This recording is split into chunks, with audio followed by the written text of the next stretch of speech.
Welcome to Redefining Medicine, an intimate and personalized program that illustrates a different side of the practice of medicine. Our in-depth conversations will focus on the physicians and practitioners who are redefining medicine through their integrative, functional, and holistic approach to health and well-being.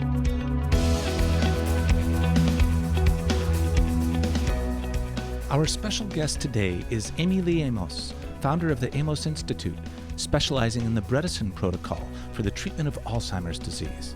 We'll be back with our interview after this brief message from our sponsor.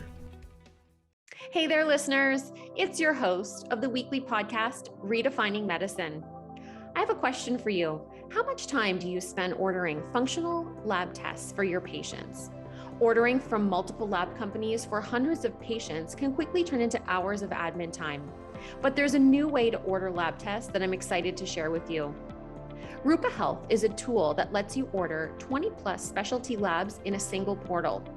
You can order all tests you normally do from companies like Dutch, Vibrant, Genova, and Great Plains, and so many more. Imagine you're ordering a hormone panel for a patient that includes tests from 3 different labs. You have to log into 3 different websites to place separate orders, and then come back weeks later to check tracking number and download results. Rupa eliminates all of that by having all ordering, tracking, and results in a single place, and they also handle invoices, tracking shipments, automated follow-ups, personalized instructions for completing tests, and so much more. The best part about Rupa, it's free for all practitioners. Go to rupahealth.com, that's RUPA health.com, to join a live demo or sign up to see how it works. Now let's get back to today's show. Today, I would like to welcome Amylee Amos to the podcast. She is the founder of the Amos Institute and specializes in the implementation of the Bredesen Protocol. Welcome. Thank you. I'm so happy to have you. I'm pleased to be here with you. So we're wondering, what made you go on this journey to fight Alzheimer's? I mean, that's an amazing thing that you're doing. So it's a personal story. And, I have an unusual first name, Amylee, and I'm named after the most exceptional woman, so also Amylee, and she happened to be my Nana, so my mom's mom.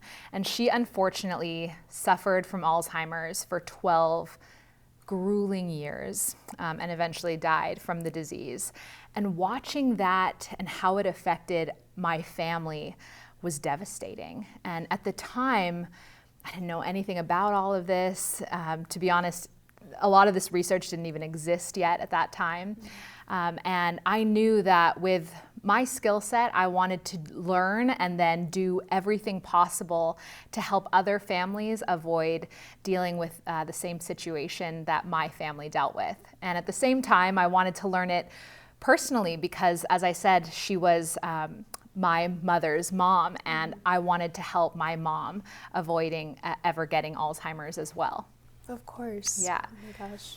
I'm so sorry. Oh no, unfortunately it's a story that many people have, but less and less often, hopefully. Can you please elaborate on the Bredesen Protocol and just expand a little bit about that? Absolutely. So the Bredesen Protocol, first of all, what it is ultimately is it's hope for the millions of people and their families who are dealing with Alzheimer's disease risk or who have a loved one who have Alzheimer's disease. What it is a functional medicine and systems biology approach at addressing the root causes of cognitive decline from Alzheimer's disease. And those root causes include things like inflammation, a lack of trophic support, dyshomeostasis of glucose metabolism, and toxins, among other things. So what we're doing is we're utilizing tools like nutrition interventions and physical activity, brain training, sleep optimization, and stress management to address those root causes. And at my company, the Amos Institute, that's what we specialize in doing, specifically with helping people on the nutritional side. That's amazing, truly. And you're speaking at the 29th Annual A4M World Congress.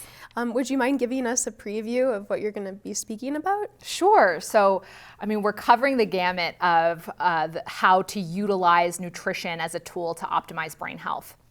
But I'm going to be finishing up my talk with just the top 3 takeaways, for someone who's listening, who's thinking, well, what are just some simple things that I can do either for myself or for my patients? And those are increasing our intake of vegetables. It sounds simple, but from a metabolic standpoint, just that one intervention alone does so much. So increasing vegetables like our non-starchy green leafy vegetables, colorful vegetables that are so rich in the diversity of phytonutrients, and our sulfur-rich vegetables in particular. So that's my number 1 takeaway. My number 2 takeaway is increasing our intake of healthy fats. We need those to modulate membrane fluidity of our brain cells. We need them to help us achieve metabolic flexibility, transitioning between a glucose-based metabolism and a lipid-based metabolism. We need them for so much, and we want to really work on increasing that intake. So things like low mercury fatty fish like salmon, or olives and extra virgin olive oil, nuts and seeds, avocados, all of those great healthy fats. And then the third takeaway is fasting. So I like to encourage someone who's just starting off just to do a 12-hour fast overnight.